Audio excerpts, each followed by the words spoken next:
Welcome to Online Seller UK podcast. My name is Prabhat, founder at Online Seller UK, and today we've got really interesting topic. The topic is how to protect your ideas when you're sourcing. Um, and it's a very common questions and very many sellers ask when starting their new ideas.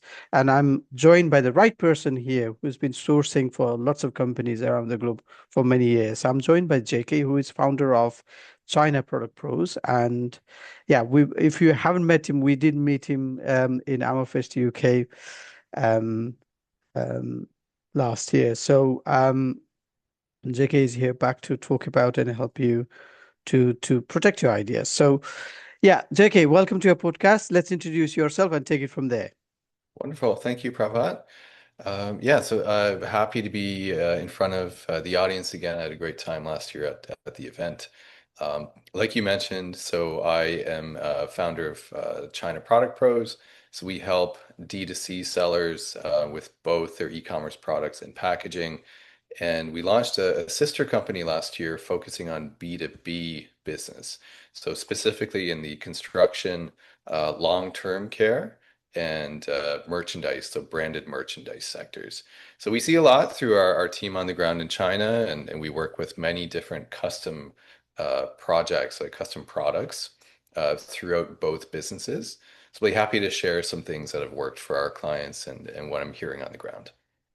Excellent. So, yeah, we were talking before we started recording. Is it this is the very common question people get Mhm. asked. People ask, how to protect the ideas when you share with the suppliers. So, Yeah. yeah, take it from here.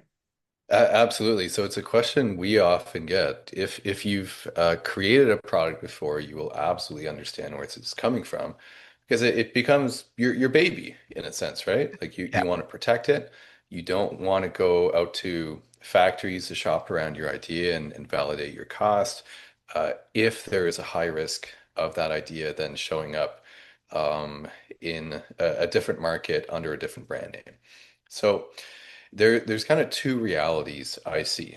A lot of e-commerce sellers don't have the big budget to spend on lawyers in China or in their own country to create um, to create the framework to really defend their product through things such as patents and formal contracts with their suppliers.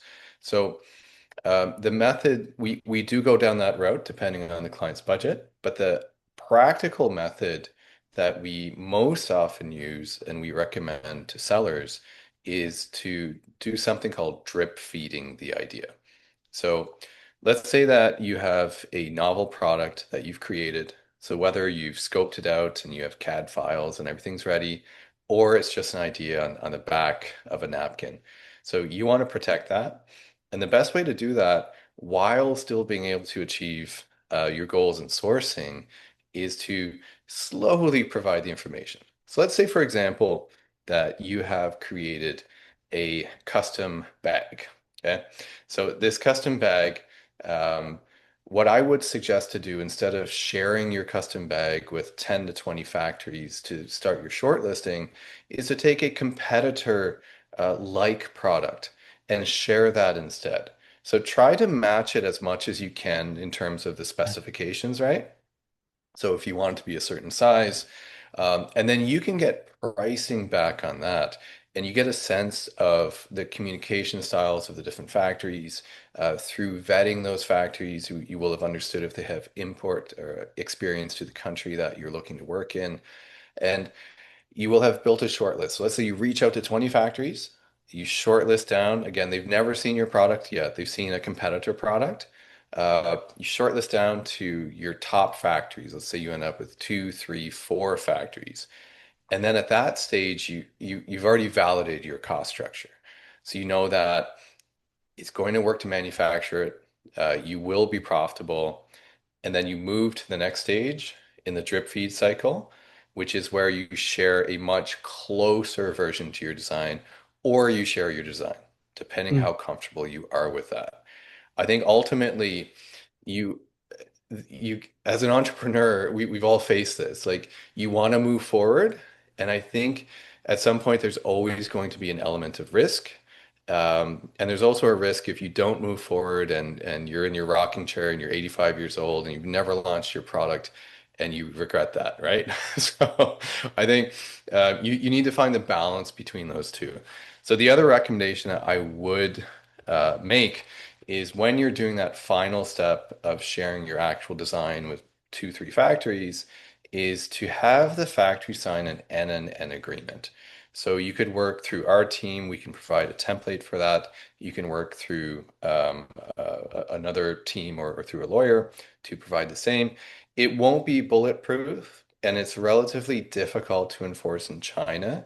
But I'm telling you, like, out of if we take 10 sellers that are sourcing from China, I'm willing to bet, from my experience, that only one or two have done this.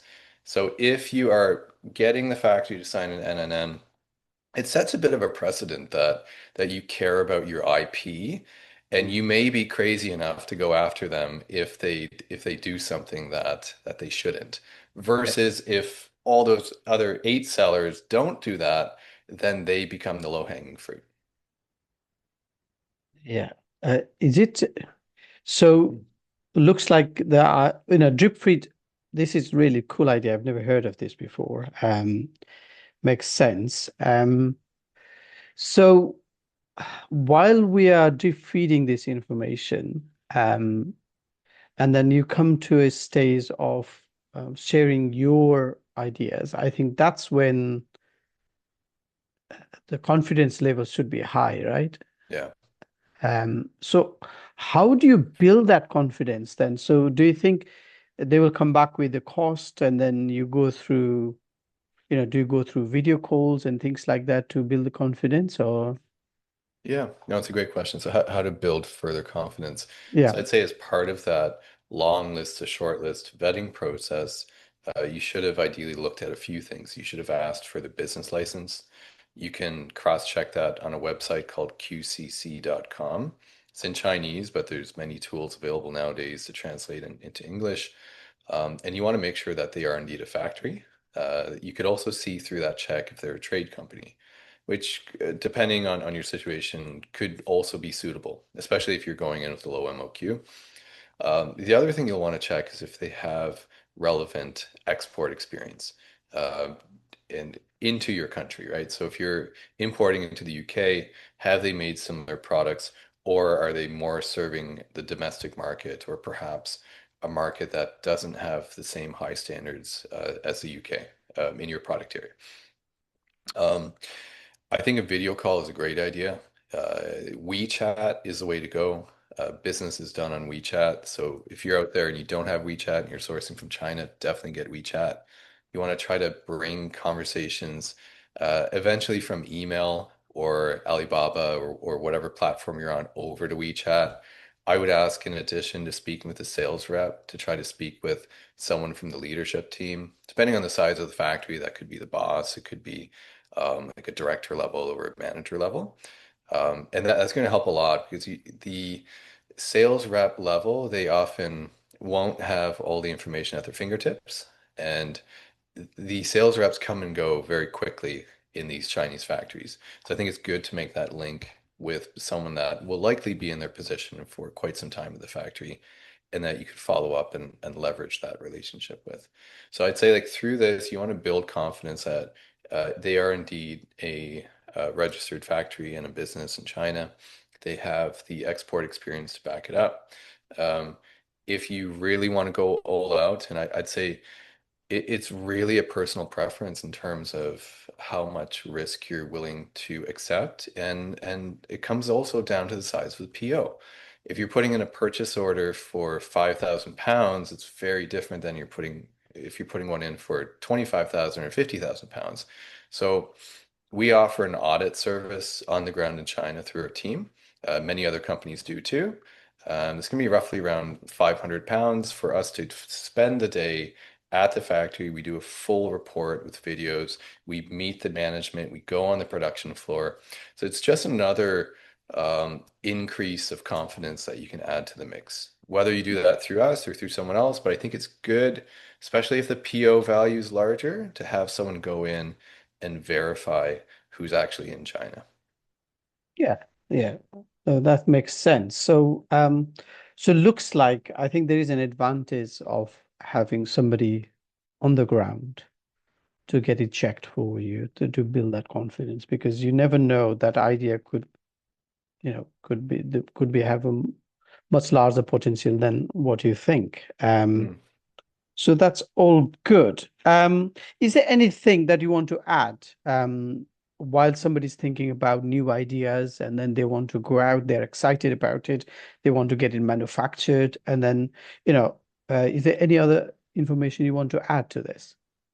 Yeah, I would add one thing. Yeah. So I'd say in terms of the design of the idea, there's generally two options. So you can fully design it yourself or hire someone domestically to do that. I prefer this option because it means that you are 100% the inventor.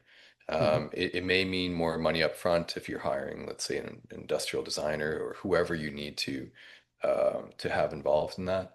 That's option one, the preferred option. And I'll tell you why as we talk about option two. Option two is that you work with the factory to have them and their internal team help you design the product. Now, this is it's often this can be fine in some situations, by the way, especially if the product isn't overly novel. But if you're very serious about your IP and protecting it, I would design it in-house because the factory may try to stake some claim on, well, you know what? It's not fully your design. We did most of the this part of it, right? So therefore we should be allowed to sell it in other markets where you're not selling or um, whatever the case may be that they think. Okay. I think I prefer to keep it within in a house by the look of it. Yeah.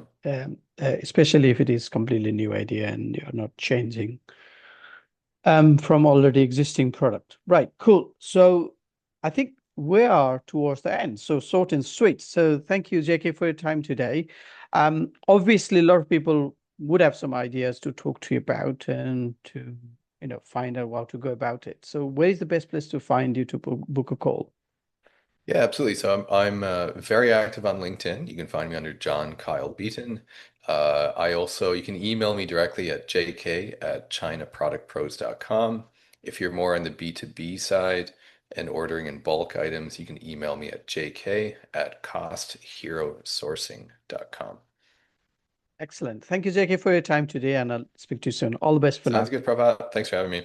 Thank you.